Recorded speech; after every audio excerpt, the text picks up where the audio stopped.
Hi everyone, welcome. I'm just gonna give it a minute or two just to make sure people have enough time to join our workshop today. But lovely to see you all again on our second week of the Aurora Hackathon. How are we all feeling today? It's very sunny in London, so again, very happy this Tuesday. Hello. Hi everyone who's just joined. As I said, I'm just going to give it a minute or two so everyone has enough time. But as we're waiting, as you can see in the chat, I've posted some really important links in case anyone has missed them. So obviously, we have the Discord channel link if you haven't joined our dedicated Aurora Hackathon channel. Everything you need to know, all updates and fun stuff will be on there. Our Twitter page, if you want to stay updated with not just this program, but all the other programs we have. Also, the Hacker Pack, which is, yes, everything you need to know about Aurora. Hackathon is in there, key dates, workshop recordings, and yeah, submission, for example, submission dates, and also the submission link will be there towards the end of the hackathon.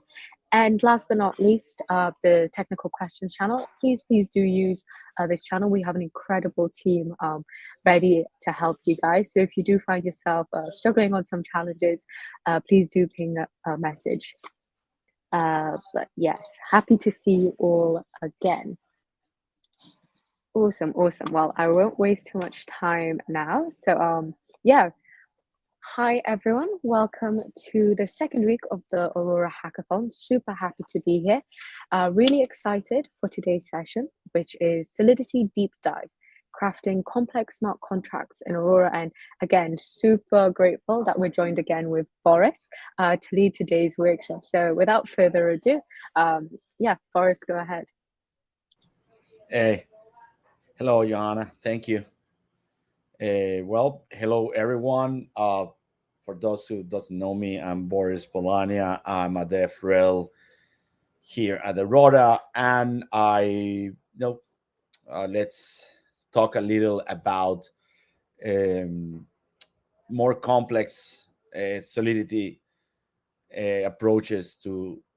I just wanted to bring the nature of this workshop is I'm taking some of the topics that I get more from developers that struggle the most, and I will go through them and I will show some code about this. So yeah, so let's start.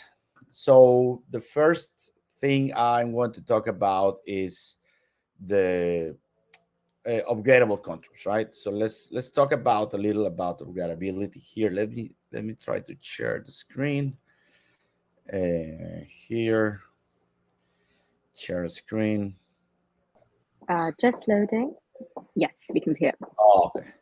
So for upgradability, I mean the general idea of upgradability in Solidity contracts is the idea that you can, as you know, uh, things that go into the blockchain are immutable. You cannot change it, right? But there are some ways you can work it so you can change or upgrade a deployed contract without having to disrupt its functionality or more importantly, lost any existing data you have in there. So it has become a I want to say required, but a very a good practice to make sure that critical contracts that will handle data, store data, are upgradable. So it's some states or fixes or changes are needed in the future, you can upgrade the contracts, right? So there is there are a few things. I mean, the way it was to do this is something called, if you when you start doing this, you will find it's called the proxy upgrade pattern, right? um, it basically involves separating the contract logic, the implementation from where the data is stored, and so you use like a proxy contract as intermediary. So as an analogy, uh, imagine a vending machine that sells snacks, right? So the vending machines represents like the proxy contract per se. So you have like a slot to put the money, and the buttons you take to select your snacks. So but you won't have, instead of having the snacks, is e- e- each cabinet is an implementation contract. So initially, the vending machine will be deployed to have a specific set of snacks, and the people can use to both those snacks. But then you can, you want to change in the future snacks without having to disrupt the machine operation, right? So that's what you actually upgrade, right? You just create a new cabinet slot, so you can add new snacks. So you can say that this new slot is the updated implementation contract. It's not the best analogy, but I think it gives you a good approach to understand uh, how this works, right? So that's the basic idea of upgradable contracts. Basically, you separate the implementation from the data, and then you just keep updating. You keep dereferencing the implementation to the data. I would show the code, so you will be able to see more in practice how this works. So let me share again. Where's the screen to share? Okay, let me share again. So I change the sharing to the actual code. So let's talk about this one. Let's go to start with the upgradable contract. So this is the general idea of the upgradable contract. So you create a base upgradable contract, right? This in this case will be an upgradable ERC20. So let me start with the basic. I'm using OpenZeppelin libraries. You can implement a proxy pattern yourself, but as always, security is paramount here. So I recommend to use the implementation of the proxy pattern done by OpenZeppelin. So basically, I'm creating a ERC20 that is upgradable, and the first difference you have here that we don't use the construct, right? Because the construct is like a native Solidity function, and whatever happens in the construct of the contract cannot be changed. So we just implement what we call initialization. In this case, initialization is being inherited from the initializable contract for OpenZeppelin. So basically, it's a simple ERC20. Is have all the ERC20 functionality on the back. You just, instead of creating a construct for start the contract, you just use initialize, right? And the approach I'm suggesting here to make it is you basically give the token to initialize the contract. So that will be the base. So then we will in this process we will upgrade this basic contract. We will upgrade it to a version 1. Then we will upgrade it to a version 2. And in the version 2, you see that we can add some variables, right?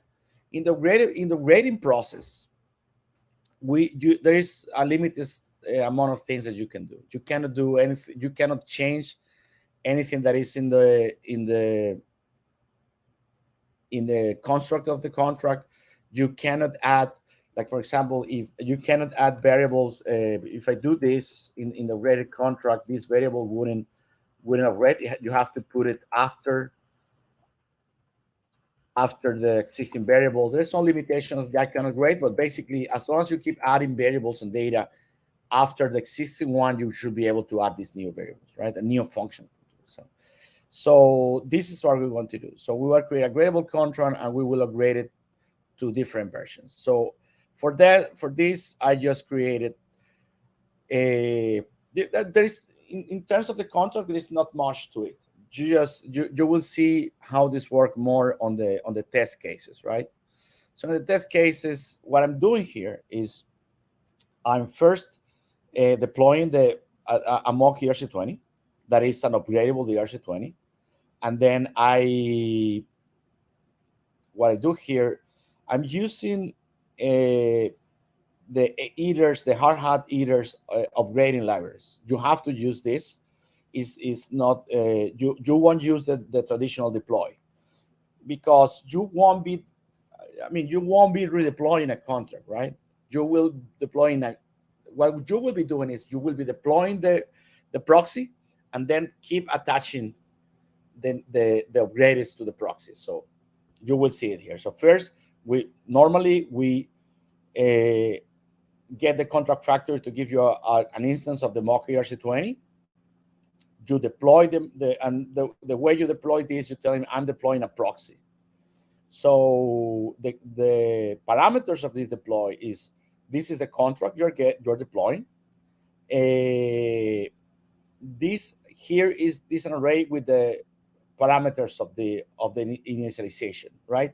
In our case, the mock ERC20, as you can see, the initialize doesn't take any parameters. But if you will have some parameters here, you have to put those variables here in this array.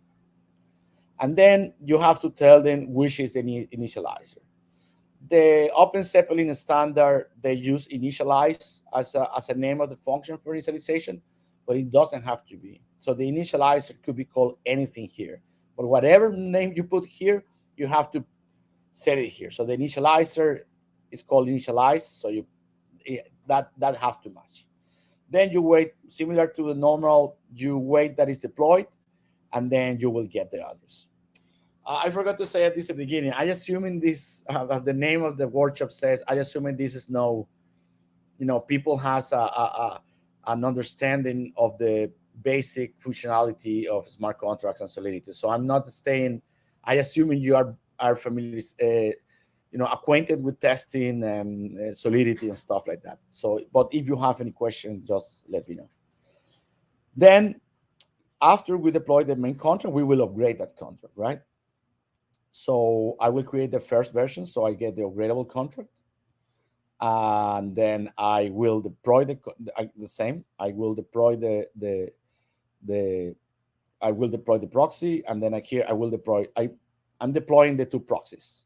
I'm doing this at before each. So this happens like a setup part for the testing, right? Then we go to the actual test case. So once this happened, since so when I deploy this proxy, the difference with this, I'm doing this proxy is the proxy I'm deploying is the upgradable one, is the upgradable contract, but the address I'm giving him is the mock ERC20 address. And then I'm telling you again is the initializer. Similar here again, the next upgrade, I'm just giving the address of the first contract, and I'm upgrading with the second contract. So what is happening here is you will see that the first upgradable contract has the same address as the mock ERC20. So you will basically keeping the same address, but is pointing to a upgraded version of the contract. Then once there, you will attach. So the attaching part is a little, it basically, it gives you an object. It attach an object, that contract, to that address, right? So it means that any method you call will be called at that contract address. So what you're saying is, with the same address I deployed my first contract, you should be able to call the upgraded contract using the same address. This is what is happening here. And then we check it here. And what we're checking here is that the upgraded contract, the address, it will be the same address as the original contract. So this is the basic idea. Sorry if I'm going too fast, but I have multiple things to cover. I'm just wanted to, what I was trying to achieve here is show you some tools. I don't expect to get full, master the skill just by talking 5 minutes about it. But I don't want you to understand the general idea that it's something you can do. You can upgrade your contracts, and there are libraries in Open Zeppelin, and it's a simple process. You just need to keep upgrading the contract and attach it to the original address. So this is the basic idea of the upgradable contracts. As I mentioned before, I'm using OpenZeppelin libraries for this. So you can go ahead and implement your own proxy. It's not that hard to do. I will, in this repo, when I publish, I will add a manually created proxy pattern implementation, but it has plenty, and that's one of the things of doing the upgradable. It has some limitations. Not only that, it's very easy to make holes for security holes, right?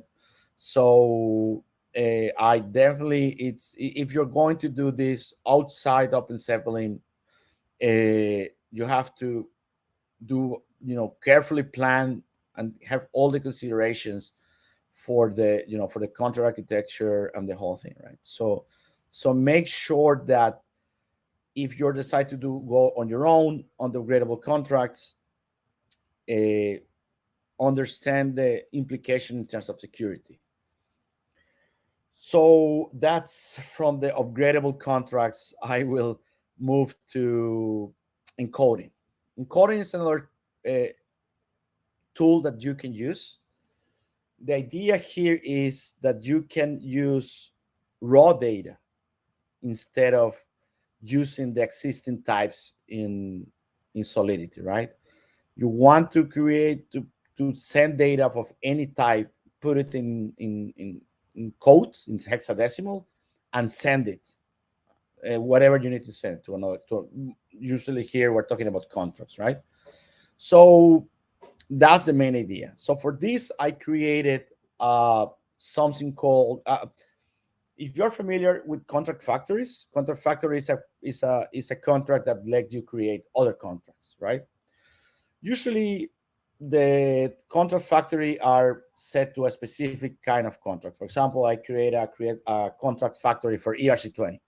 So that contract factory only can create ERC20, or ERC, I don't know, 1155 or something. So usually when you see contract factories, it creates a specific kind of contract. So I decided to create a contract factory that is a generic contract factory. So it will create whatever contract you send them in form of bytecode, in forms of data.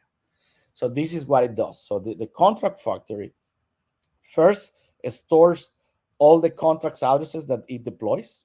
So whatever contracts it creates, it will store it here. And then it will, more space here. Then it will create the contract, right? As you see, they have two parameters here. One is the bytecode. This is the data, the raw data, and this is the memory. That you will see is the data of the contract. Is this whatever initialization, or in this case will be construct. You whatever data you use to start the contract, it comes here. So this is what the create contract has. They have the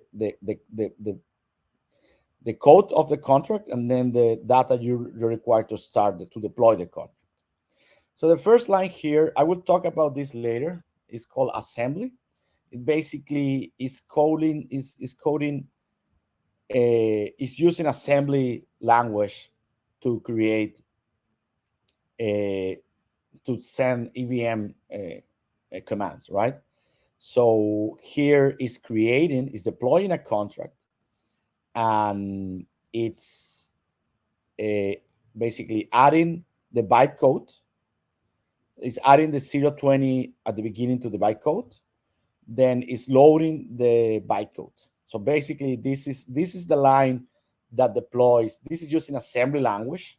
I don't have time enough to go deep here. You will see the presentation. I have more. I explain with more detail is some of the commands more common in assembly. But basically, this is creating the contract using assembly. So as you see, it's using the bytecode. So this bytecode has to be a representation of the contract. of all the, it basically is, if you see an ERC20, let's go to the previous AC20 I was doing the balancing contracts. For example, here is, let me see here. For example, this contract, if I want to create this contract, it will be all this information, but in using bytecodes. So this is what it's going to be here. I will show you later how you do it on from the Web3 part, from ethers or something. So then here you check that this clone is the creation of the contract. So here you check if the contract was deployed successfully. How do you test that? If you check if the clone, the address of the clone is it has an address, it's not the 0 address. Then the contract is deployed. You need to initialize it. You need to start it with the data you need to be started. So it gets the clone contract, then it calls that contract with the data you put here. Both data here will be raw data. And then you check that this was a success. And here, whatever the address, you update this mapping here. So what I'm doing here is this, as you see, will deploy any contract, no matter what. You just need to have it in bytecode. It's not limited to a specific kind of contract. And then I created an additional function called getContract that you give them the address, and it gives you the address of you give the address of the user to deploy it, and it gives you the address of the contract. So basically, this is what this function is created. So let's talk a little about how do you actually implement this. So using the test cases, you see probably is the easier one. Here, I'm deploying I'm getting a simple contract, and then there's a contract factory. So the reason, I mean, I didn't have to deploy here, just I put it, I don't know why. But then again, you can remove these ones. You just need the bytecode of that contract, right? So you just need to get the get contract factory for ethers, so you can get the bytecode. So you get the contract factory, that is this contract we have here, and then you get the bytecode of the contract you want to deploy. So the simple contract, I think I have simple contract somewhere here. Here is? It's a very simple contract. So it has only a variable, and the initialization just creates that variable. It set the value, whatever it is. So here, once we have the byte contract, so I will initialize this contract. So I'm saying the simple contract using the encode function data. You please initialize it with one. It requires one parameter here, right? So it's the value. So I'm initializing it with the 123 value. So it's there, 1, 2, 3. And then I call the create contract here. I'm calling this one. So I'm calling this contract factory and sending the contract bytecode. That is the code of the simple contract, and I'm sending them the initialization data. In both cases, this is raw data. So this way, I create a factory. So in this case, in this case was simple contract, but it could have been any contract you want. You just have to put it in bytecode and send it to the factory. And then that's it. You can test stuff. You can test if the contract was deployed correctly, and then you can check the value of if this value was properly set, etc., etc., etc. So, and then you can ask for the address on the contract you just deployed.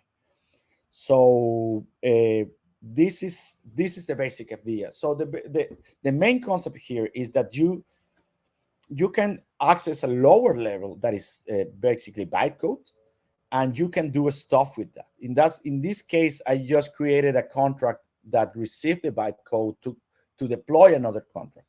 But this bytecode could be anything. Could be a string, could be, I don't know, a way you have you I don't know, an image you want to store, or you want to store probably some kind of native structure that you want to store in the contract, and then you can, someone else can call it and, you know, decode it and use whatever they want.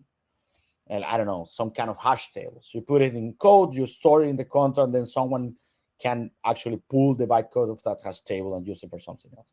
So whatever you put here, what the important to get here is that whatever functions you create, you can send them bytecode. You can send them raw data.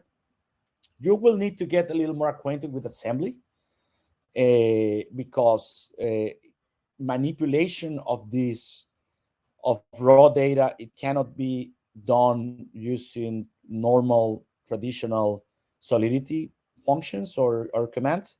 So you need to get more acquainted with assembly. So let's talk a little more about that specific part. So let's go to my advanced contracts here. So okay, so I have I think I even have this is a little more complex. So I think I created a presentation for this. Let me find it here. Okay, so let me here. Okay, I have. Let me start sharing this one. Share the other one. So stop sharing. Let me share again, and then the slides share. Okay. Okay. So the inline assembly is Solidity allows you to include low-level assembly code. Yeah, if you know what assembly code is a very low-level programming language that usually uses a machine code to interact with the computer. In traditional architecture, every single programming language is built on top of assembly. So you need to know the keyword in assembly, and then you put it following in curly braces. And for us, in our case, the important thing is it gives you access to EVM instructions, right? So you will need to get familiar with the EVM instructions, but this is the way you instruct the virtual machine to the theoretical machine to do things. It have operands. You know, you can,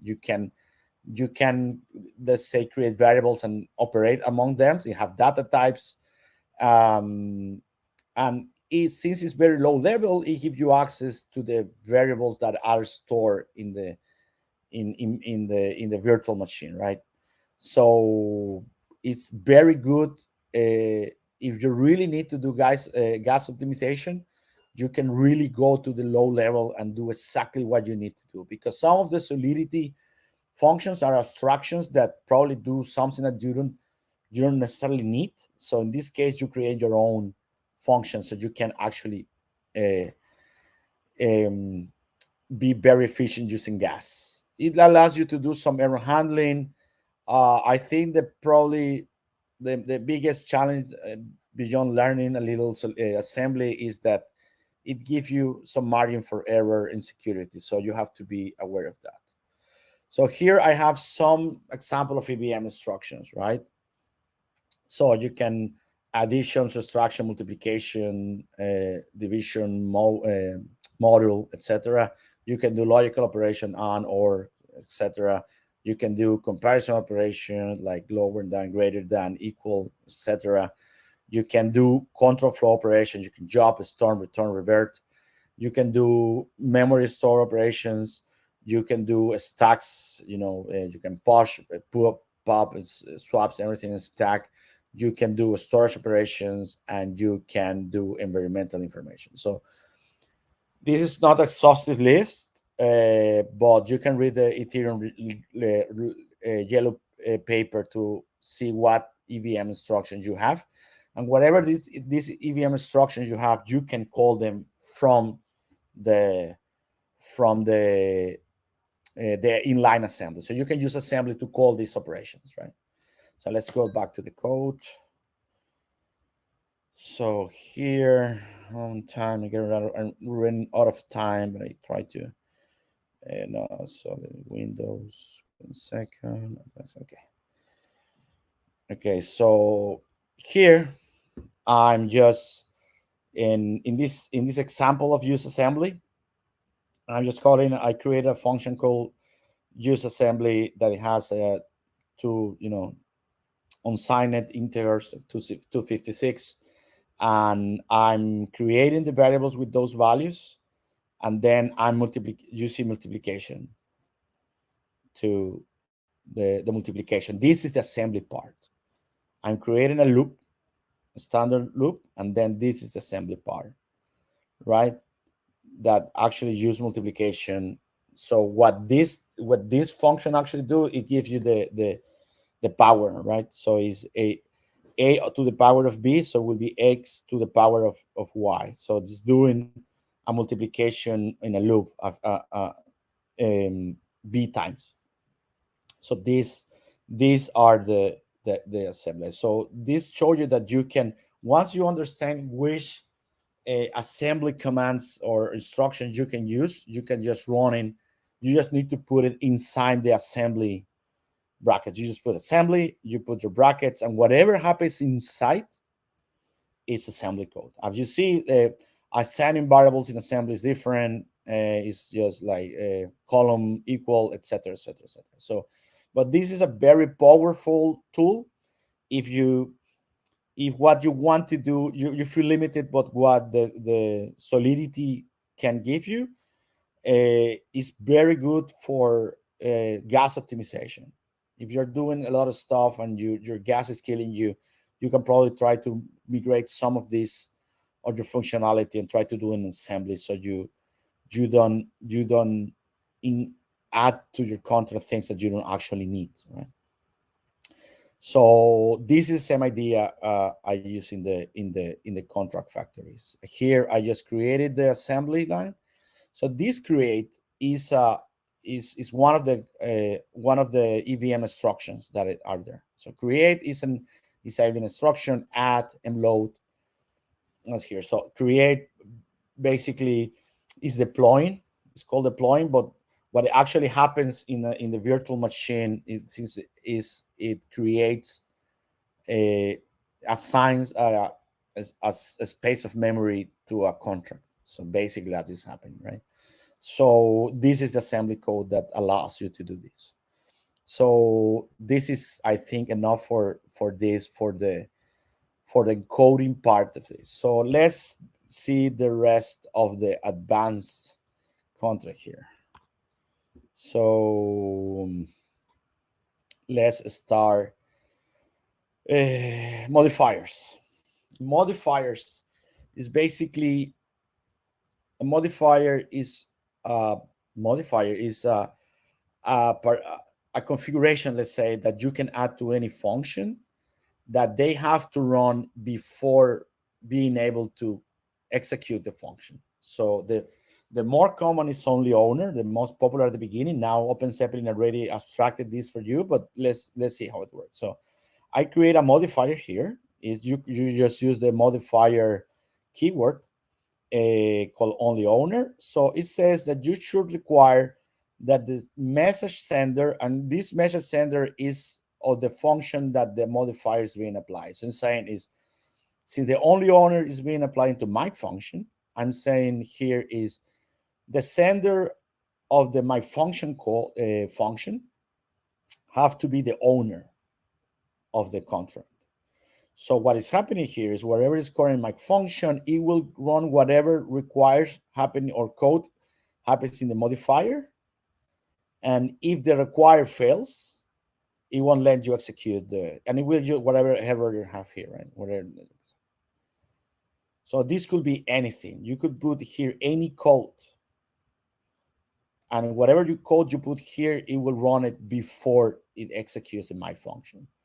So modifiers are very powerful. OpenZeppelin already created a few of them that let you use modifiers they created and not to be secure. For example, I think I have, no, this is not, no, the other one, what is the upgradable here?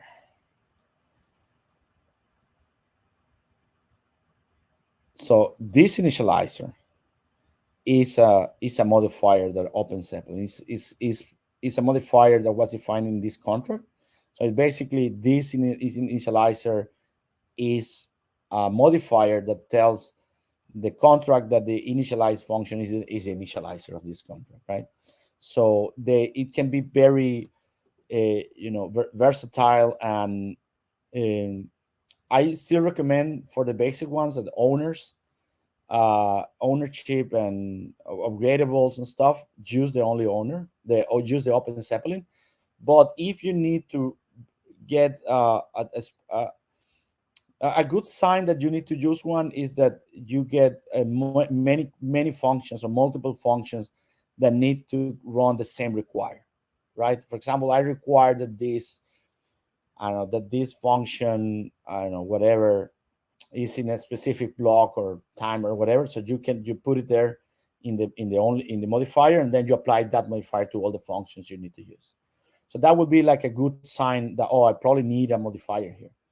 So this is a structure that I recommend you to learn and to use it as much as you can. Just make sure that one of the issues with this is that you create a modifier and you use it in many contracts, in many functions, and the modifier has a security issue or an issue in general. So you will be repeating the same issue with all the contracts you have. So you make sure that this is audited and is very and checked in detail for security. So another advanced topic for a contract that I have been always asked about is libraries. So libraries is libraries as Solidity contracts, right? But is not, it doesn't work as a contract per se. It's basically reusable code, right? It's like create like a standard library, and whatever you put there, you can import to whatever to contract and just execute it there. So the main benefit of using libraries is, the first is code reusability. So you're using the same code many places, the same function. You just add it to a, a library, and then you don't have to code. And among other things, it helps you do gas optimization. I mean, you don't have to repeat the code. There's less gas you use, uh, because it will reduce the size of the contract, right? It will make your contracts more readable and easy to maintain. And as other contracts, the libraries can be upgraded. So that's a good benefit. And one thing that not everyone sees at this, that the libraries are compiled and linked. I don't know, is compilation and linking is a little low level concept, but you're familiar with it. uh, are they are linked during the compilation process, so it's very efficient at the time of for performance, right? So it's a good idea to use libraries as much as you can. So in this example, I created a library, use custom math.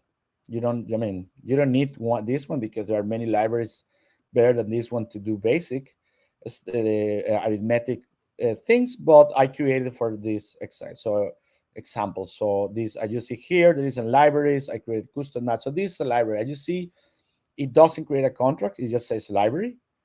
And then you create as many functions as you want here. So I created one add function that basically adds and give an error if our order flows or the subtraction underflows. Uh, is Don't pay much attention to this because it's just a simple arithmetics. But the idea here is I can import this custom math. Imagine I'm using it in many contracts, so I just have to import it, and I just can use it, right? It wasn't another contract. It was here, just a library. And it's important that you set it up as a library. Otherwise it will require, it can be a contract. It could be a contract, but it will require more stuff. So to keep it simple, it's better to use the library. So I'm running out of time. Another advanced topic here is, no, it's not that complex, but people seems to be not using it. So using requires to handle errors, right? It's a simple concept. You just basically use the keyword require, and whatever you put here, this condition you put here, it has to happen. So basically say require that this happens, and whatever you put here is what happens if it doesn't complies, right? So is the error, the error message you're giving. So in what it's saying, this specific function is the value someone calls is a payable function. So it should be able to receive funds. So whatever funds you send, if it's not greater than zero, it give these guys a message saying that you have to send some money. And if it works, if this happens, just go ahead with the rest of the execution. So this is critical. It should be used as much as you can. As you probably know, Solidity functions are atomic. So whenever a require fails, no matter in which part of the execution, if one require fails, all the execution of that function will fail. Whatever is happening so far, if a request fails, everything fails. So this is a good way to. Uh, I personally use them a lot. As much as I can inside a specific function, especially if the functions are complex. I make sure that every step I'm checking that something that what I want to achieve is happening. Um, the next, well, that's for this part of this topic. Then I will go to low level data structures. So you can do some uh, byte operations in Solidity without having to go to assembly, right? It's probably less efficient in terms of gas and is a little more constrained. But still, if you don't have to do, if you just need some basic uh, array modification, it probably is just easier to go using the bytes, the byte data structure that Solidity gives you, right? So let's see this specific example here. So, well, let us talk a little more about bytes. Bytes is just a dynamically sized array, right? It's an array of uh, bytes. So uh, you can see this as an array. So you will access the type as you use access an array, and every byte could be an 8 bits on an of a character. And the maximum size this array can have is from 0 to the maximum the EVM allows you. That is basically determined by the gas limit of a block. Yeah, I don't see, it will be rare occasion where you hit the maximum size of an array, but keep that in mind, right? So you can read individual bytes because it's an array. So you can tell, give me the bytes on this position, but you cannot change them, right? So once it's set, you cannot in that part, the first additional array, right? You can say, give me the value at position 5, but uh, you cannot change that value. So the other option will be when you can create a byte array. Let me put an example here. You can create this, right? A byte array. With this, you should be able to change it, right? The value. With the bytes data type like this, you cannot. So you can access, but you cannot once it's set up, you cannot change. So basically, the combined bytes, I created this function here that uses bytes and just combine them. It's a very simple function. So, but that's just this looks array. You see combined, that is the array. And what is happening is here I'm creating a combined array. It stays in memory, has to be in memory. And here you push the length, right? Since I'm combining the array A but and the array B, the final size will be the addition of the size of these two. So basically I'm saying create a bytes array called combine, and the length should be whatever A length plus the length B. And then I keep adding. I first add in the first block of the new gives the value of the first one, and the rest I just the values of the B one. So I'm past time. All this example I will put it on the on the on the on the repo. All the test cases just passed right now. I don't know if I changed something and broke them, but I don't think so. So all the test cases work, so you should be able to use it as an example if you want to learn how it's done. And I think that I'm way past the time. And if you have questions or something, let me know.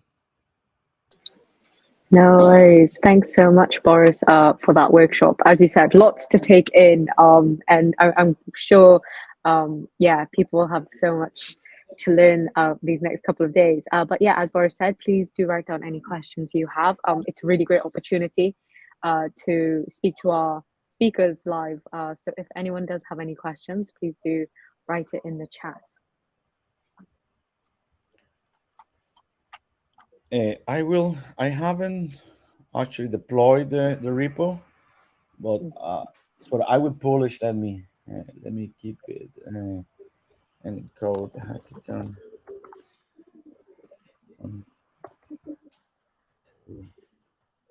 Okay, and I will put the address here. So if anyone